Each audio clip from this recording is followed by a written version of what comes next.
উধারবন্দের দুর্গানগরে ভূমিধসে 2 জনের মৃত্যু। উধারবন্দের দুর্গানগর প্রথম খণ্ড এলাকায় আজ সকালে মাটির ঘরের দেওয়াল ধসে মৃত্যু হলো 2 জনের। আহত 2 জন। পুলিশ আহতদের শিলচর মেডিকেল কলেজ হাসপাতালে পাঠিয়ে দিয়েছে। মর্মান্তিক এই ঘটনায় এলাকায় চাঞ্চল্যের সৃষ্টি হয়েছে।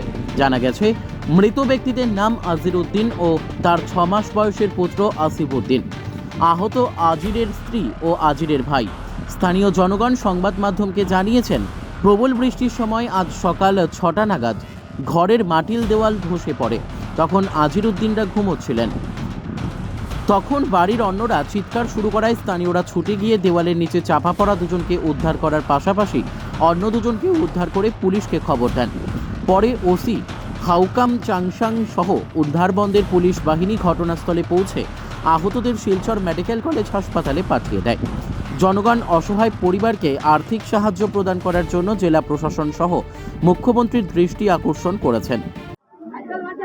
দুর্গানগর পার্ট 1 যে আজকে কয়েকদিন বৃষ্টির অভিভাবে যে আমাদের দুর্গানগর প্রথম খণ্ড নজিবুদ্দিন আজিরউদ্দিন বড়বইয়া রাত্রে অনুমান তারা ঘুমাইছে। সকাল 5টার সময় ঘরের দেওয়ালটি ভাঙ্গে 2 জন মানুষ, ছেলে এবং বাবা, যে দেওয়ালটি পড়িয়া 2 জন মানুষ মৃত্যুর কোলে ঢলে পড়েছেন। যাই হোক, গ্রামবাসী আইয়া তারা আরো 2 জনকে বার করছে, মাটি সরাইয়া বাইর করিয়া তারা 2 জনকে এখানে বারিন্দার মাঝে সহায় রাখা হয়েছে। এরপরে আমাদের উদারবন পুলিশ প্রশাসনটা করা হয়েছে, আইসন। এখন বর্তমানে এই পরিবারটা তো অসহায় পরিবার, যে হওয়ার মতন না। এরা যে আমাদের উদারবন্দের বিধায়কের কাছে, আমার ডিসি মহোদয়ের কাছে, সার্কুল অফিসার, যে আমাদের মুখ্যমন্ত্রী সিয়াম স্যারের কাছে বিনম্র অনুরোধ যে অতি সত্বর এই গরিব পরিবারদের একটা আর্থিক সাহায্য দেওয়ার লাগিন আমরা গ্রামবাসীর বিনম্র অনুরোধ রইল। আর দেখেন, এই পরিবারের যে একটা রেশন কার্ড পর্যন্ত নাই, একটা প্রধানমন্ত্রী আবাসও নাই, অত নিরীহ মানুষ, যে এরা একটা আর্থিক সাহায্য দেওয়ার জন্য মহোদয়ের কাছে আমাদের গ্রামবাসীর অনুরোধ রইল। বাচ্চাটার বয়স আনুমানিক 6 মাস হইব, একটা সুস্থ বাচ্চা।